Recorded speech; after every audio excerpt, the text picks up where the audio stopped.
Hello students, आपका स्वागत है आपके अपने channel physics with Suman Rathore ma'am में। बच्चों, आज हम स्टडी करेंगे बर्नौली की प्रमेय। चैप्टर है आपका 17 क्लास 11th की फिजिक्स में द्रवों का प्रवाह। और उसमें बहुत ही इंपॉर्टेंट टॉपिक है बर्नौली की प्रमेय। बर्नौली की थ्योरम जो है बहुत ही इंपॉर्टेंट है क्लास 11th में। थ्योरम क्या है देखिए, जब कोई असंपीड या अश्यान द्रव, जब कोई असंपीड का मतलब क्या होता है, ऐसा द्रव जिसको आप दबा नहीं सके। ये ऐसा आदर्श द्रव में पॉसिबल है जो कि वास्तव में नहीं होता है ना। तो असंपीड ऐसा लिक्विड जो है जिसको आप दबा नहीं सकते हैं। अश्यान द्रव, जैसे कि आप लिक्विड है, पानी है, अगर उसको एक जगह से छोड़ देते हैं दूसरी जगह तो क्या होता है, धीरे धीरे चलते चलते रुक जाता है। लेकिन अश्यान द्रव कैसा होना चाहिए कि उसको जो है वो लगातार बहता रहे जब तक कि उस पर कोई बाह्य फोर्स एक्ट नहीं करे, है ना। तो अश्यान द्रव जो है कैसा द्रव, असंपीड और अश्यान द्रव, दैट मीन्स आदर्श द्रव, आइडियल लिक्विड जो कि रियलिटी में पॉसिबल नहीं है ना। कुछ द्रव जो है इसके आसपास होते हैं। तो असंपीड या अश्यान द्रव हो या गैस हो, उसके ऊपर ये बर्नौली की थ्योरम जो है वर्क करती है। तो क्या कहा बर्नौली ने, जब कोई असंपीड या अश्यान द्रव या गैस एक स्थान से दूसरे स्थान तक जाता है, कैसे, धारा रेखी प्रवाह में, है ना, लगातार इस तरह से धारा रेखी प्रवाह में। ये धारा रेखी, एक हमने कोई नली ली है तो एक तरफ ये चौड़ी है एक तरफ पतली है, तो जो है इसमें अगर कोई लिक्विड प्रवेश कर रहा है, इधर से निकल रहा है, तो ये प्रवाह कैसा है, धारा रेखीय, है ना। धारा रेखी प्रवाह में प्रवाहित होता है। तो उस समय क्या होता है, मार्ग के प्रत्येक बिंदु पे प्रति एकांक आयतन की कुल ऊर्जा, एकांक आयतन की कुल ऊर्जा बहते हुए द्रव में कौन कौन सी, दाब ऊर्जा, गतिज ऊर्जा और स्थितिज ऊर्जा, इनका योग एक नियत रहता है, यानी कांस्टेंट रहता है। कहीं भी हम उसको निकालेंगे तो तीनों ऊर्जाओं का योग जो है सेम आना चाहिए, सेम आता है ना। ऐसा बर्नौली ने प्रूफ किया था, इसलिए इस थ्योरम को क्या कहते हैं, बर्नौली की प्रमेय। ठीक, तो क्या कहती है, कोई आदर्श द्रव हो या कोई असंपीड या अशांत द्रव या गैस हो, वो अगर धारा रेखी प्रवाह में प्रवाहित हो रहा है तो मार्ग के प्रत्येक बिंदु पे प्रति एकांक आयतन की कुल ऊर्जा नियत रहती है। ठीक, तो प्रमेय याद हुई। जब कोई असंपीड या अशांत द्रव एक स्थान से दूसरे स्थान तक धारा रेखी प्रवाह में प्रवाहित होता है तो मार्ग के प्रत्येक बिंदु पे एकांक आयतन की कुल ऊर्जा, दाब ऊर्जा, गतिज ऊर्जा और स्थितिज ऊर्जा का योग नियत रहता है। ठीक, अब इस प्रमेय को हम प्रूफ करेंगे। किस तरह से करेंगे प्रूफ, ये बहुत ही इंपॉर्टेंट है, इसको बहुत ध्यान से समझिएगा।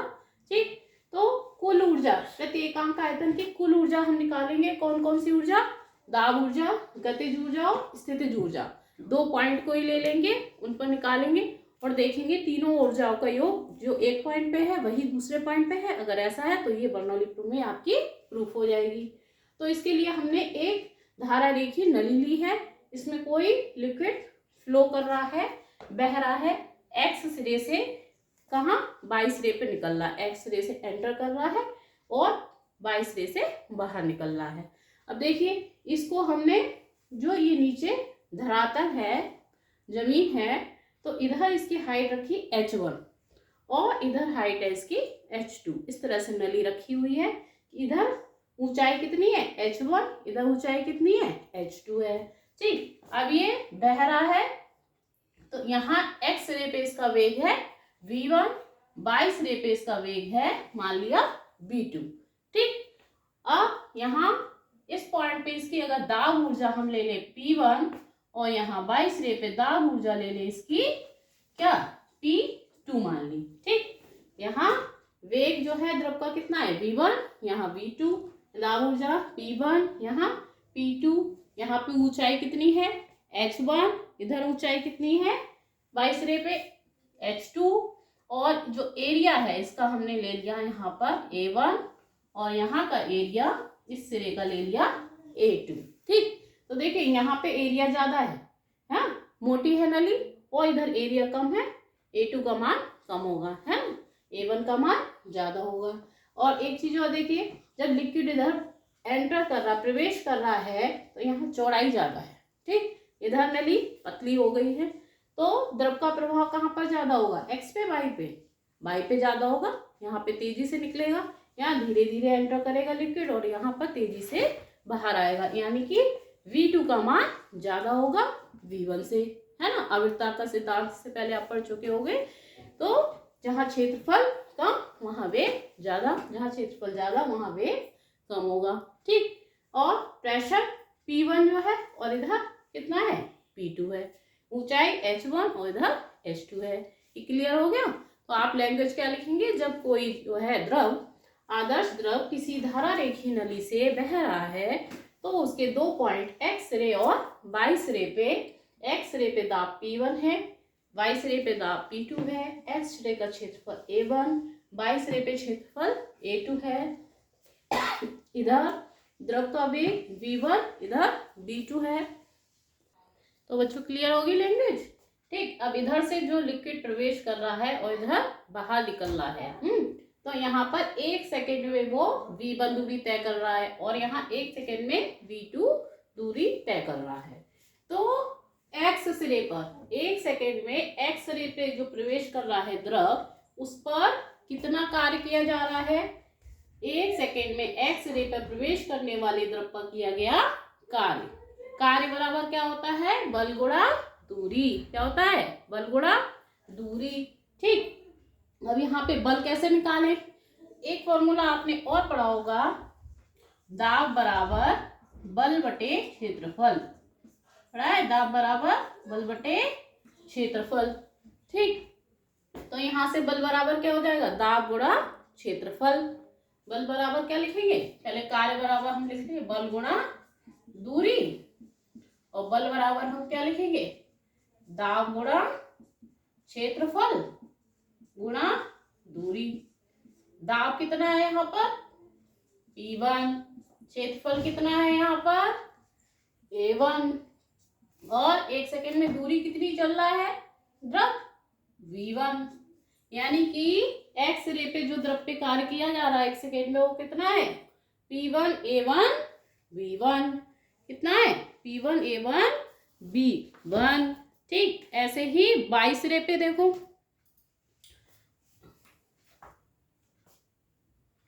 दिख रहा है नीचे, इसको इरेज करना पड़ेगा। ठीक, इसको नोट कर लीजिए, स्क्रीनशॉट ले लीजिए। ठीक ठीक, तो 1 सेकेंड में एक्स रे पे कितना हो रहा है कार्य, P1 A1 V1। ऐसे ही वाई सिरे पे जो है 1 सेकेंड में जब जो निकल रहा है उस पर कितना क्या जा रहा है कार्य, वो कितना हो जाएगा, इसी फॉर्मूले से निकाल लेंगे ना हम। ये होगा आपका कितना, P1 की जगह P2 हो जाएगा, A1 की जगह A2, और V1 की जगह V2। ठीक, तो इधर इतना कार्य हुआ, द्रव पर किया गया कार्य ये, द्रव द्वारा किया गया कार्य ये, तो नेट कार्य कितना हो जाएगा, नेट कार्य, इसमें से हम इसको घटा देंगे तो नेट निकल आएगा, है परिणामी P1 A1 V1 माइनस क्या होगा, बोलो P2 A2 V2, ये नेट कार्य निकल आया। ठीक है, अब एक चीज देखिए, आवर्तता का सिद्धांत आपको याद होगा, A1 V1 बराबर A2 V2 बराबर m/ρ होता है। A1 V1 बराबर A2 V2 बराबर m/ρ क्यों होता है, A1 क्या है, क्षेत्रफल, V क्या है, डिस्टेंस है 1 सेकेंड में, तो ये आपका क्या बन गया, आयतन बन गया। हाँ, और ये सूत्र पड़ा होगा, घनत्व बराबर द्रव्यमान बटे आयतन, छोटी क्लासों में ही पढ़ते आ रहे होंगे, है ना। तो आयतन क्या है, A1 V1। हाँ, घनत्व, द्रव का घनत्व, ये जो द्रव बह रहा है उसका घनत्व हमने मान लिया रो है, तो रो बराबर क्या, द्रव्यमान जो इसमें है द्रव का वो m, और आयतन क्या हो जाएगा AV। ठीक, तो AV बराबर कितना हो जाएगा, m/ρ।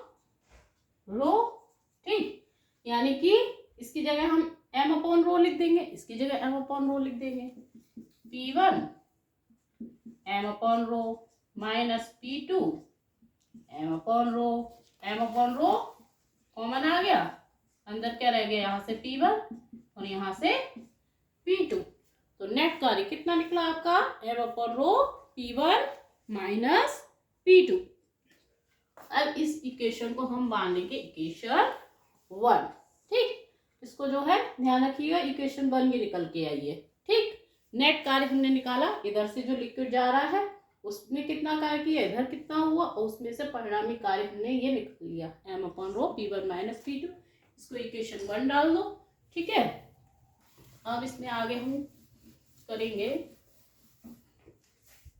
अब देखिए, हम दोनों सिरों पे गतिज ऊर्जा निकालेंगे और दोनों ही सिरों पे स्थितिज ऊर्जा निकालेंगे और उनका परिणामी निकालेंगे। अब देखिए, यहाँ पर द्रव जो है वो धीमा है, V1 का मान कम है, V2 का मान ज्यादा है, यानी गतिज ऊर्जा यहाँ पे कम हुई और यहाँ ज्यादा होगी। गतिज ऊर्जा क्या होती है, हाफ mv² होती है। तो जहाँ अगर वेग ज्यादा है तो गतिज ऊर्जा भी ज्यादा होगी, वेग कम होगा तो गतिज ऊर्जा कम होगी, यानी कि गतिज ऊर्जा यहाँ पे कम है, यहाँ बढ़ गई, गतिज ऊर्जा में क्या हुई, वृद्धि हुई।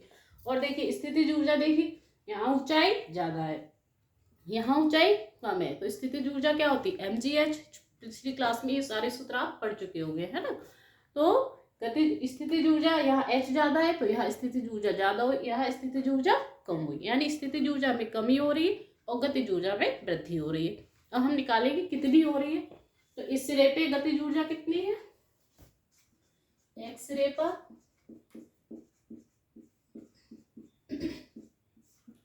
गतिज ऊर्जा कितनी है, हाफ mv1²। और यहाँ पर उधर कितनी है, y सिरे पर हाफ mv2², है ना। गतिज ऊर्जा में क्या हो रही है, वृद्धि हो रही है, तो नेट वृद्धि कितनी हो जा रही है, जो ज्यादा है उसमें से कम वाला घटा दे, यानी mv2² minus half mv1²। Half m common आ जाएगा, ये हो जाएगा क्या, v2² माइनस v1²। ठीक, ऐसे ही स्थितिज ऊर्जा में क्या हो रही, कमी आ रही है, तो स्थितिज ऊर्जा में नेट कमी कितनी होगी, स्थितिज ऊर्जा में नेट कमी, एक ही लाइनें निकाल ले रहे हैं, जो यहाँ पर है ज्यादा है तो ये पहले आ जाएगा mgh1, और यहाँ कम है स्थितिज ऊर्जा तो इसको हम घटाएंगे mgh2, तो यहाँ mg कॉमन आ जाएगा, h1 माइनस h2। तो यहाँ पे वृद्धि हुई, यहाँ पर कमी हुई, है ना। तो अब हम निकालेंगे नेट वृद्धि कितनी हुई। तो कैसे निकालेंगे, जो वृद्धि हुई है ये वाली, इसमें से कमी को घटा देंगे तो नेट वृद्धि निकल आएगी। ठीक, ऊपर का अरेंज कर दे। तो देखिए नेट वृद्धि कैसे निकालेंगे, ये गतिज ऊर्जा में वृद्धि इतनी है और स्थितिज ऊर्जा में इतनी कमी आ रही, तो वृद्धि में से कमी घटा दो तो नेट निकाल आएगी वृद्धि, हाफ m कितनी है ये, v2² माइनस v1², और माइनस इसको कर दे mgh1 माइनस h2। ठीक, तो ये नेट निकल आई आपकी वृद्धि। इसको इक्वेशन डाल दें हम, क्या 2 डाल दें, ये इक्वेशन हो गई 2। ठीक, नेट कार्य जो हमने पहले निकाला था वो कितना था, m अपॉन रो P1 माइनस P2। तो ये नेट कार्य, जो ये नेट ऊर्जा में वृद्धि हो रही है, इसके बराबर होगा, है ना। जो हम इस पे कार्य कर रहे हैं वही तो इसकी ऊर्जा में वृद्धि कर रहा है, तो हम कार्य कर रहे हैं कितना, m अपॉन रो P1 माइनस P2, और वो इसकी ऊर्जा में कितनी नेट वृद्धि कर दे रहा है, इतनी। ठीक, तो इक्वेशन 1 और 2 को आपस में बराबर कर दे, तो क्या मिलेगा, नेट, या हम लिखेंगे क्या, नेट कार्य बराबर ऊर्जा में नेट वृद्धि, हाँ कितनी हुई, पहले हम निकाले वो लिख ले इधर, नेट कार्य कितना था, इक्वेशन 1 से हमने निकाला था m अपॉन रो P1 माइनस P2। ऊर्जा में वृद्धि कितनी हुई है, half m v2² minus v1² minus mgh1 minus h2। ठीक, अब देखिए m यहाँ भी है, यहाँ भी, यहाँ भी, m हट जाएगा, ठीक। और ये रो जो है इसको हम इधर गुणा में ले आए, तो ये क्या हो जाएगा, P1 माइनस P2 बराबर m, तो हट ही गया, rho upon 2 V2 square minus V1 square minus rho G H1 minus H2, ठीक। अभी ये अंदर मल्टीप्लाई कर दें, क्या हो जाएगा, half rho V2 square minus half rho V1 square minus rho G H1 और माइनस माइनस क्या हो जाएगा, प्लस रो G H2 P1 minus P2 बराबर, ये हो गया। अब जितने 1 1 वाले हैं वो एक तरफ कर दे, 2 2 वाले एक तरफ कर दे, तो हमें क्या मिलेगा, P1 और 1 वाला क्या है, ये माइनस का इधर आके क्या हो जाएगा, प्लस का हाफ रो V1 स्क्वायर, ये भी माइनस का है, इधर आके क्या हो जाएगा, प्लस का रो G H1 बराबर क्या मिलेगा, P2, इधर माइनस का इधर आके क्या हो जाएगा, प्लस का P2 plus half rho V2 square plus रो G H2, यानी ये V1 H1 कहाँ है, x पॉइंट पे, x रे पे क्या है, ये ताप ऊर्जा, ये गतिज ऊर्जा और ये स्थितिज ऊर्जा, ठीक। तो ये x रे पे दाब ऊर्जा, गतिज ऊर्जा, स्थितिज ऊर्जा का योग है, और ये 22 रे पे है, देखो P2 इधर है, V2 इधर है, H2 इधर है, हाँ, तो ये दाब ऊर्जा, गतिज ऊर्जा, स्थितिज ऊर्जा का योग ये 22 रे पे है। तो हम क्या देख रहे हैं, x रे पे जितना ऊर्जा का योग है उतना ही 22 रे पे है। इसका मतलब क्या हुआ, हम क्या लिख सकते हैं कि जो दाब ऊर्जा है और ये जो गतिज ऊर्जा है और ये रो G H स्थितिज ऊर्जा, तीनों का योग कैसा है, नियत है, कांस्टेंट है। यानी कि अगर कोई द्रव धारा रेखीय प्रवाह में बह रहा है तो एकांक आयतन की दाब ऊर्जा, गतिज ऊर्जा और स्थितिज ऊर्जा का योग हमेशा नियत रहता है। तो ये बर्नौली ने प्रूव किया था, इसलिए इस थ्योरम को क्या कहते हैं, बर्नौली की प्रमेय है, बर्नौलीज थ्योरम, ठीक। अगर हम इस पूरी इसमें रो G H से भाग लगा दें तो हमें क्या मिलेगा, हमें P upon rho G plus half rho से रो कट जाएगा V square upon G plus H बराबर नियतांक, ठीक। ये होता है आपका दाब शीर्ष, ठीक, ये वेग शीर्ष और ये गुरुत्वीय शीर्ष, ठीक। तो कभी कभी पूछ लेते हैं दाब शीर्ष क्या है, गुरुत्वीय शीर्ष क्या है या वेग शीर्ष, तो ये निकल आए, ठीक। और एक चीज और देखिए, अगर ये H1 और H2 बराबर हो तब इक्वेशन कैसी हो जाएगी, अगर H1 जो है H2 के बराबर हो तो ये पूरा कैंसिल हो जाएगा, तब इक्वेशन कैसी रह जाएगी, तब ये रह जाएगी P1 plus half rho V1 square बराबर P2 plus half rho V2 square. तो इस इक्वेशन का भी यूज करके जो है कुछ एक्सपेरिमेंट करे गए हैं, ठीक, वो नेक्स्ट वीडियो में बताएंगे। तो इस तरह से बर्नौली थ्योरम प्रूफ हो गई, आपको जो है अच्छे से क्लियर हो गई होगी।